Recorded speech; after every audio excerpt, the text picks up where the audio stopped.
अलबेला रे बउआ, बाप तोहर अलबेला रे बउआ, सब धन दे तो लुटाई रे। बाप तोहर अलबेला रे बउआ, सब धन दे तो लुटाई रे। बाप तोहर अलबेला रे बउआ।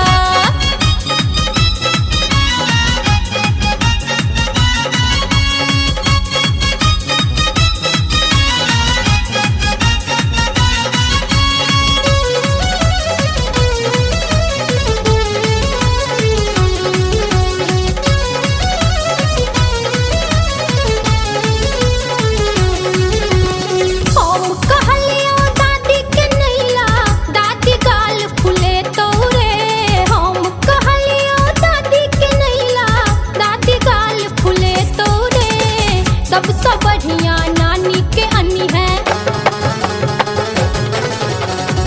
सबसे बढ़िया नानी के अन्नी है। नानी के इसले तो रे, बाप तोहर अलबेला रे बउआ, सब धन दे तो लुटाई रे। बाप तोहर अलबेला रे बउआ।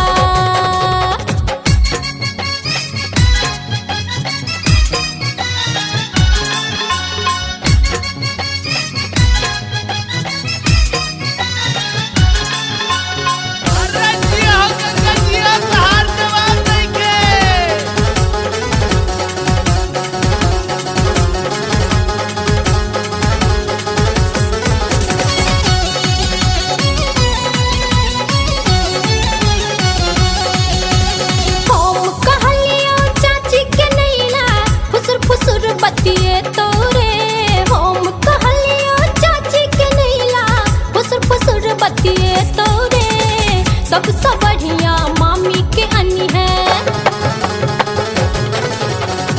सबसे बढ़िया मामी के अन्नी है। मामी गीत गे तो रे, बाप तोहर अलबेला रे बउआ, सब धन दे तो लुटाई रे। बाप तोहर अलबेला रे बउआ।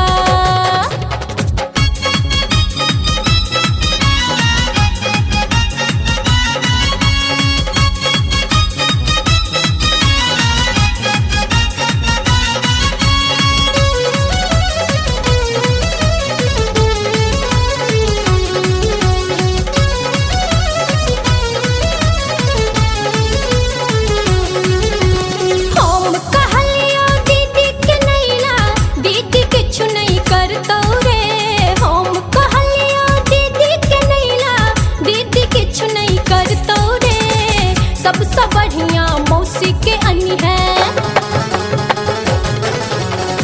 सबसे बढ़िया मौसी के अन्नी है। मौसी सबका